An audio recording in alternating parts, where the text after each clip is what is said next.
Perched high in the branches of a tree, a small boy shows off for his mother, who scrubs laundry in the river below, and for his older brother, who casts a fishing line nearby. Without warning, an enemy aircraft cuts across the sky.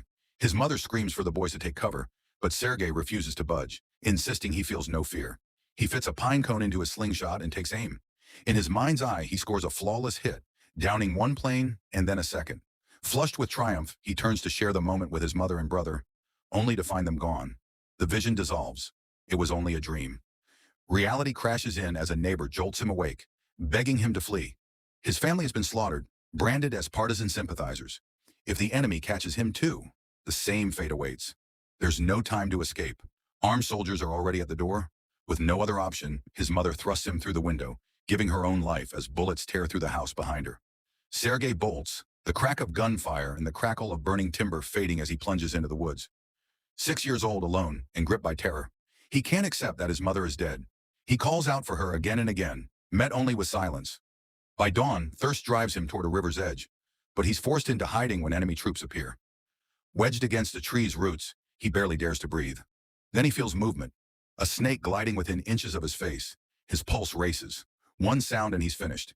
He grits his teeth and holds still until the threat passes. He makes it through, but hunger claws at him next, sending him searching the ground for whatever scraps the soldiers left behind. It's meager, but enough to keep him moving. He slogs through mud and marsh as artillery thunders, and the earth trembles beneath him. When night falls, the forest shadows twist into menacing shapes, and he shouts back at them, refusing to show fear. His only comfort comes in sleep, where his mother pours warm milk for him and his brother. Eventually, his body gives out. His legs buckle, his eyelids grow too heavy to fight. Half conscious, he spots a hedgehog scurrying past and murmurs a plea for it to bring help. Rescue arrives just in time. A unit of Soviet soldiers on patrol stumbles across him. Though it isn't part of their mission, they can't leave a half-frozen, starving child behind. A choice that infuriates their commanding officer, but the men hold firm. Inside a warm tent, Sergei drifts in and out of awareness as a man with an injured arm crouches beside him, murmuring that there's nothing to fear. He gives his name as Kuznetsov Nikolai Sergeyevich, voice shaking as he answers the questions put to him. It quickly becomes clear the boy has no home to return to. He's an orphan now. A cook hands him a bowl of hot food, and the soldiers cluster around, offering what comfort they can. The next morning, as sunlight spreads over the camp, the men relax outside, trading jokes. Andrei, the soldier who rescued him, drills himself on German phrases, while Yakov Moiseyevich, the unit's tailor, mends a torn uniform. For the first time in what feels like an eternity, Sergei has company. The group also includes Rezo, the medical orderly, and the seasoned veteran Yegor Maximovich. The easy laughter is cut short when an enemy assault breaks out. In the infirmary tent, a nurse named Katya cleans Sergei's wounds while urging him to eat a rich stew prepared by the round-faced cook, Petrovich. Fascinated by Commander Kuznetsov, the boy peppers Katya with questions about the man's medals and his reputation for bravery. Having known nothing but war, loss, and danger, the boy fixates on a single goal, becoming strong and fearless enough to shield others himself. While Andrei and the nurses wrangle a stray goat into camp, Kuznetsov stops by to see Sergei and notices at once how attached the boy has become to him, seeing in him both a father and a hero. Sergei begs to examine Kuznetsov's bravery medal and sidearm, marveling that even a decorated soldier still lacks certain things in life. Katya, set on protecting the boy, appeals to the commander not to ship him off to a rear-area orphanage, offering to take him in herself, a plan the rest of the unit quietly supports. Kuznetsov, however, resists the idea. Later, as the nurses handle paperwork over the boy's fate, Katya worries that once he's sent away, she may never see him again. Another nurse, Rita, remarks dryly that Kuznetsov is simply being a man about it. Rigid, by the book, unyielding. Yet the soldiers have grown fond of Sergei too, and Yegor Maximovich speaks for the whole unit in urging the commander to let him remain, arguing the boy embodies everything they're fighting to protect. The children waiting at home, the civilians they defend, the future they're risking everything for. But Kuznetsov's protectiveness takes a different shape. He believes a war camp is no place for a child, and no amount of pleading from Sergei changes his position. Fighting resumes. Amid a storm of gunfire and tank shells, Katya pulls a wounded man from the trenches while Kuznetsov, despite his own injured arm, leads the counterattack to cover the retreat. Once the battle quiets, Sergei, fully healed now, wanders the camp as though untouched by it all. Then a truck rolls in. It's time to send him somewhere safe. Before he's driven off, Kuznetsov hand-carves a small wooden pistol and presses it into the boy's hands as a memento. Sergei hesitates, then admits he'd been afraid for Kuznetsov and had waited anxiously for his return. The words strike something in the commander. He realizes the boy's the only person left waiting for him in the world. Rather than send him away, Kuznetsov reverses course and offers to adopt him outright.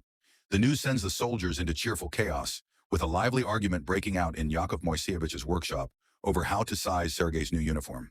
Sergei begins dreaming of a peaceful future. He's since moved out of the infirmary and into the commander's quarters. Early one morning, Kuznetsov wakes him with a gift, an actual military uniform, and the boy scrambles to dress in it like a true soldier. Before he can enjoy the moment, enemy planes strike the camp. Explosions rock the ground as chaos takes hold. Sergei races through the smoke and wreckage, dodging fallen bodies, terrified of losing the people who've become his new family. A field medic snaps at him to stop panicking, telling him that in war all you can do is believe in victory and help however you're able. Taking the advice to heart, Sergei starts carrying water to the wounded in the medical tent. One soldier, his eyes bandaged, asks the boy to read him a letter from home, but Sergei never learned to read. Thinking fast, he improvises a warm, comforting story instead, drawing laughter from the men around him. Then he sings them a song. Their spirits lift despite the suffering surrounding them. That night, Katya calms the boy and lets him rest against her, drifting off to sleep. Kuznetsov comes near, but Sergei stirs awake with only one question on his mind. Did they beat back the enemy? By now, he's taken to calling Kuznetsov Papa. Beaming, he reports on how far he's come in conquering his fears and announces he wants to serve as Kuznetsov's personal aide. Understanding that everyone in the camp has a job to do, he asks who stitched together his uniform, wanting to thank them himself. The two walk together and arrive at what's left of Yakov Moiseyevic's tent. Sergei keeps copying the soldiers' habits, shaving, saluting, gearing up for his first genuine assignment. Kuznetsov finally hands him a real job, delivering mail between units. The men light up whenever letters from home arrive, and tradition dictates that anyone who receives mail must dance the barinia in celebration. Accustomed Sergei finds equal parts silly and touching. One afternoon, scanning the riverbank with a pair of binoculars, he catches a faint cry for help. Racing back to camp, he alerts Andrei and talks the scouts into checking it out. And sure enough, he'd spotted a boot poking out from beneath a haystack. Meanwhile, Kuznetsov and his driver swing by to collect Katya and Rita, who'd been out gathering berries. Rita teases the commander, asking who's waiting for him back home. Back at the haystack, the scouts torch it, flushing out 2 enemy scouts who are swiftly taken prisoner. Sergei goes back to his mail runs, though a quiet sorrow sets in once he notices that not every soldier makes it back to claim a letter and dance. His dedication hasn't gone unnoticed, and he starts wishing for a real weapon and an official title of his own. Then the adoption paperwork finally comes through. Sergei is officially part of the regiment for good. Thrilled, he and Kuznetsov rush to tell Katya, tracking her down by the river. But someone else has found her first, a soldier pressing unwanted attention on her. Just as her discomfort grows obvious, Sergei charges in to break it up. Kuznetsov, watching from a distance, holds back, hesitating rather than stepping in. During a later battle, Sergei risks enemy fire to haul ammunition into the trenches. Yegor Maximovich, fearing for the boy's safety, orders him into the commander's bunker for shelter. Sergei balks, but a direct order leaves no room for argument, and he reluctantly watches the fighting unfold from safety. When one unit's communication line goes dead, Kuznetsov sends the radio operator to fix it. And Sergei, refusing to be left out, slips away unnoticed. He tracks down the severed wire and crawls through the trenches toward the break, where a wounded soldier talks him through reconnecting the cable. The line comes back online, thanks to him. After the fighting dies down, Sergei sits with a soldier under the night sky, tracing the Big and Little Dipper, and imagining a mother and daughter among the stars. Though he wonders aloud where the father might be, his mind drifts past thoughts of war and courage towards something new. Love. What does it actually mean to love someone? The question stays with him, and the next day he dashes to Katya, claiming his father has fallen gravely ill. She drops everything in a panic, only to find Kuznetsov sound asleep and perfectly healthy. Sergei had invented the whole thing, hoping to nudge the two adults together, even if Kuznetsov won't say a word. Katya, mortified and irritated, storms off, and after a moment's pause, Kuznetsov finally follows her. A newcomer arrives at camp, an instructor named Kolya, who introduces the unit to train service dogs. Sergei is instantly captivated, watching the animals carry medical supplies and keep injured soldiers conscious, and it dawns on him that even animals carry their own responsibilities in war. Eager to try it himself, he begs for a ride on a dog-drawn sled. The moment they set off, though, a stray cat darts into their path, and the dogs bolt after it in a frenzy, dragging the sled straight toward a minefield. At the last possible second, Rizzo roars in on his motorcycle and cuts them off, saving the boy just in time. Meanwhile, Kuznetsov finally catches up to Katya. He hesitates again, his usual composure faltering in her presence, but this time he manages to say just enough. Their moment together is interrupted by new orders. The regiment moves out at dawn. The soldiers march down a country road and eventually settle in a village, billeting with the locals. For the first time in ages, Sergei gets to spend time with children his own age. Sitting in a cozy kitchen, the homeowner casually points out a gaping hole in the floor, the leftover damage from a German bomb that had torn through the roof without ever detonating. Suddenly a shout goes up, and everyone rushes outside as Kuznetsov calls in the sappers to defuse it. Once the bomb is safely removed, the regiment presses on, only for their convoy to strike a landmine further down the road. The blast throws Sergei clear of the vehicle.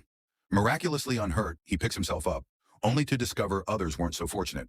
Rizzo, who'd saved his life just hours earlier, won't be fighting anymore. The war has claimed him. The regiment reaches the main camp, where Sergei and Kuznetsov are summoned before the general. Always hungry for responsibility, the boy requests another assignment and is sent to inspect the second company's equipment. But when he shows up, the soldiers don't take him seriously, offering him tea and chocolate instead of letting him work. Amused by the sight of a small boy playing at soldiering, Sergei, determined to prove his worth, turns down the treats. When inspection time comes, the company lines up, and though he can't write, the resourceful boy improvises. He has an officer jot down the names of soldiers with worn-out boots so they can get replacements.